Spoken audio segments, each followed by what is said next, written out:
Hello everyone, অঙ্ককুঠিরে সকলকে স্বাগত। আজকের এই ভিডিওতে পঞ্চায়েত রিক্রুটমেন্ট 2026-এর যে আপকামিং ভ্যাকান্সি আসছে সেই বিষয়ে কিছু কথা বলবো। মানে তুমি কিভাবে যে তোমার স্ট্র্যাটেজিকে বেস্ট করতে পারো এবং কীভাবে এক সুযোগে মানে এক চান্সে তুমি এই জবটা পেতে পারো সেই সম্বন্ধেই কথাগুলো বলবো। ভিডিওটা খুব বড় হবে না, তাই ভিডিওটা শেষ পর্যন্ত দেখতে পারো, আশা করি উপকারী হবে। চলো শুরু করা যাক। দেখো, প্রথমে জানা যে ভ্যাকান্সি কত।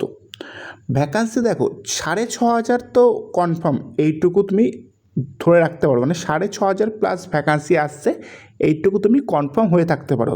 কিন্তু আবার অনেককে মানে অনেকজনাই বলছে, মানে অনেক সোর্সে বলছে যে 11,000ও ভ্যাকান্সি হতে পারে। ঠিক আছে, তাহলে আমি দুটো ভ্যাকান্সি যাব না, আমি আপাতত ধরে রাখবো যে ভ্যাকান্সি 6,500ই আছে। ঠিক আছে, সেটা অনুযায়ী আমি মানে ধরে রাখবো।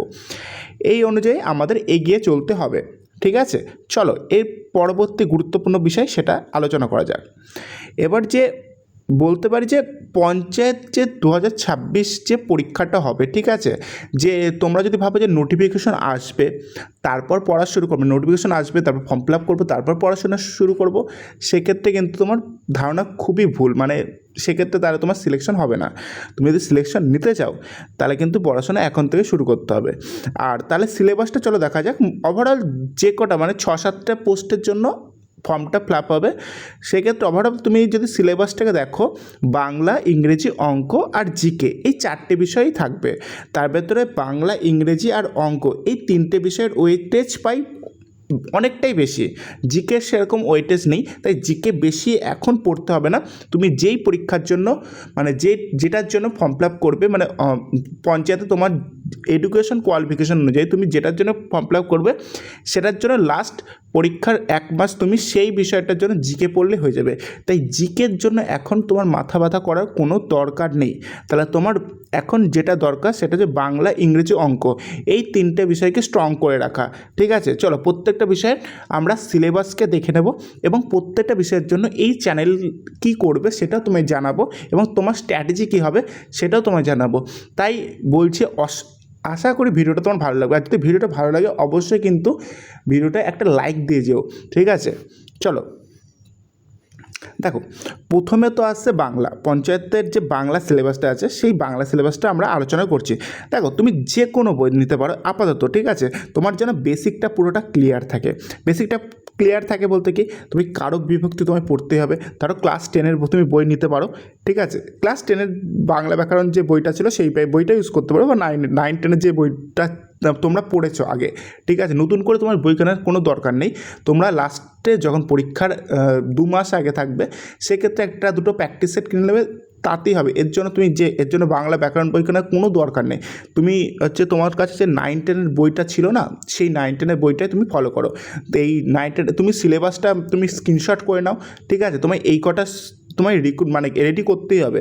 যেমন প্রথম ধরতে পারো কারক বিভক্তি। কারক বিভক্তি তোমার একদম রেডি থাকতেই হবে। ঠিক আছে, তারপরে 2 নম্বর কি বাগধারা বা প্রবাদ। ঠিক আছে, এটাও তোমার রেডি থাকতে হবে। 3 নম্বর কি পথ পরিবর্তন, এটাও তোমার রেডি থাকতে হবে। 4 নম্বর কি প্রতিশব্দ বিপরীত শব্দ, এটাও তোমার রেডি থাকতে হবে। 5 নম্বর কি শুদ্ধ বানান মানে অশুদ্ধি সংশোধন এবং বাক্য সংশোধন, এটাও তোমার রেডি থাকতে হবে। 6 নম্বর কি রিডিং কম্প্রিহেনশন, মানে কি তোমার একটা গদ্য দিয়ে দেবে, সেখান থেকে 6-7টা 4-5টা কোশ্চেন দেবে, 6-7টা না 3-4টে বা 4-5টা কোশ্চেন দেবে, সে প্রশ্নগুলো তোমার অ্যান্সার তোমায় দিতে হবে, সেটা থাকবে। 7 নম্বর সন্ধি বিচ্ছেদ, সেটা তোমায় করতে হবে। 8 নম্বর সমাস, আর 9 নম্বর এক কথায় প্রকাশ।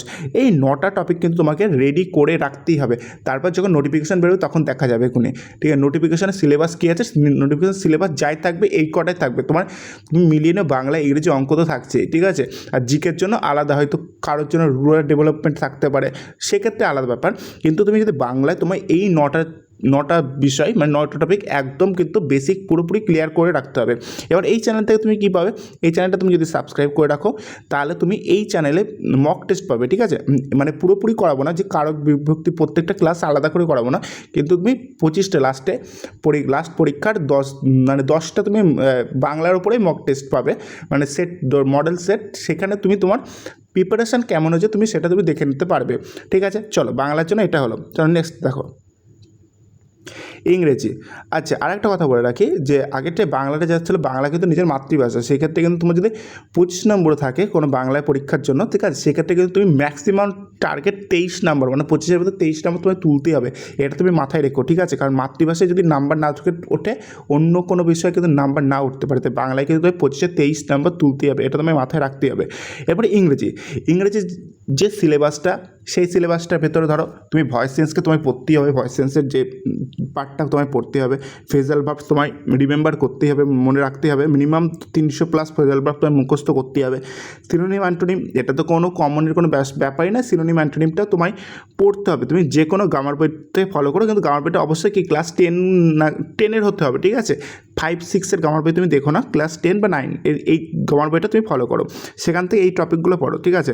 Voice change, phrasal verb, synonym antonym, idioms and phrases, ঠিক আছে, তারপর one word substitution, sentence improvement, ঠিক আছে, এইগুলো হয়তো নাও পেতে পারো ক্লাস 9-10-এর যদি বইতে পাও তো ভালো। হ্যাঁ, 10-এর বইতে তুমি পেয়ে যেতে পারো এই সমস্ত 10 গ্রামার, মানে হায়ার সেকেন্ডারি যে গ্রামার বইটা, মানে একটু উঁচু ভালো গ্রামার বইটাতে পেয়ে যাবে। নাহলে বাজার চলতি অনেক বই আছে, যেমন এসকে মাপা আছে, সেটা তুমি দেখে নিতে পারো, কিংবা পিকেদের সরকারের বইটাও তুমি দেখতে পারো, ঠিক আছে। আচ্ছা, এরপরে টেন্স তোমায় দেখতে হবে, আর্টিকেলস অ্যান্ড প্রিপোজিশন তোমায় দেখতে হবে, সাবজেক্ট ভার্ব এগ্রিমেন্ট এটাও তোমায় দেখতে হবে, পাংচুয়েশনটা মানে কি কোনো বাক্যের ভুলভাল জায়গায় কমা বা ফুল স্টপ দেওয়া থাকবে, সেক্ষেত্রে তোমায় বাক্যটা সঠিক করতে হবে। তারপরে ন্যারেশন এইটাও তোমায় দেখতে হবে, ঠিক আছে। তাহলে ইংরেজি থেকে এই কটা টপিক তোমায় দেখতে হবে। এবার এই চ্যানেলটায় তোমার কী বিশেষত্ব দেবে, মানে এই চ্যানেলটা তুই যদি সাবস্ক্রাইব করো তাহলে সেক্ষেত্রে তোমার কী কী হবে দেখো।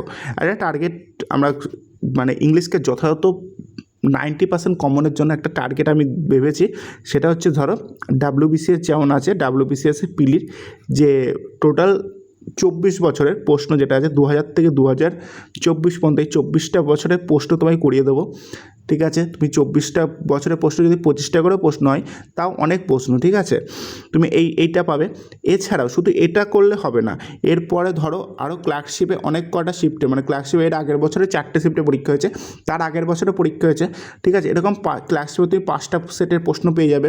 এছাড়াও তুমি হচ্ছে WBP বা KP মেন্সের যে প্রশ্নগুলো হয়, ঠিক আছে, সেক্ষেত্রেও তুমি সেখানেও ইংলিশ থাকে, সেখানকার ইংলিশের PYQ কিন্তু সলিউশন করে দেবো।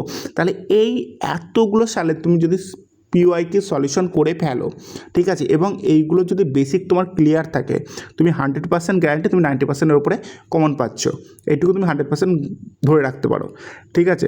তাই অবশ্যই কিন্তু চ্যানেলটা সাবস্ক্রাইব করে নাও। চলো নেক্সট দেখো। নেক্সট আছে অঙ্ক যেটা তোমার গণিতের বিষয়ে যে কটা, সাধারণত পাটিগণিতটাই তোমার জোরটা দিতে হবে, যে পাটিগণিতের ওপরেই তোমার বিশেষত জোরটা দিতে হবে।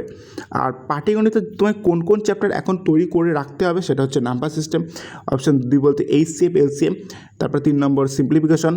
আচ্ছা, অঙ্কের জন্য তুমি কোন বইটা ইউজ করতে পারো, এক্ষেত্রে তুমি সুবিদ্যাসের বইটাকেই ইউজ করতে পারো, সেক্ষেত্রে তোমার পর্যাপ্ত হয়ে যাবে, ঠিক আছে।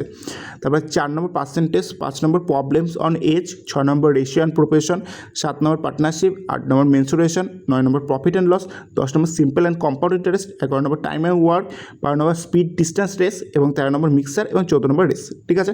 আচ্ছা, এই যে মেনসুরেশন আছে না 2D, এটা ক্ষেত্রে 3D দেখার দরকার নেই, এটা তুমি শুধু 2D দেখবে তাতেই হয়ে যাবে আশা করি। আগে 2Dটা শেষ করবে, তারপর 3Dটা। এই কটা যদি চ্যাপ্টার তোমার পুরোপুরি রেডি থাকে, তারপরে তুমি ত্রিকোণমিতি হাত দিতে পারো বা বীজগণিতে হাত দিতে পারো, তার আগে তুমি হাত দেবে না।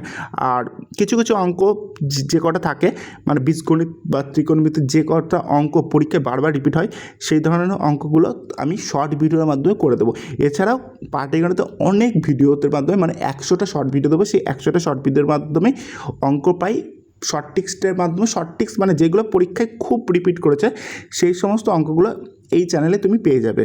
তাই ভিডিওটা আশা করি ভালো হয়েছে। যদি ভিডিওটা ভালো লাগে তাহলে অবশ্যই চ্যানেলটা সাবস্ক্রাইব করে দেবো। আর নোটিফিকেশন কবে বেরোতে পারে, নোটিফিকেশন অবশ্যই সামনের জুলাই মাসের দিকে বেরিয়ে যাওয়ার সম্ভাবনা প্রবল, ঠিক আছে। আর ভিডিওটা দেখার জন্য সকলকে ধন্যবাদ।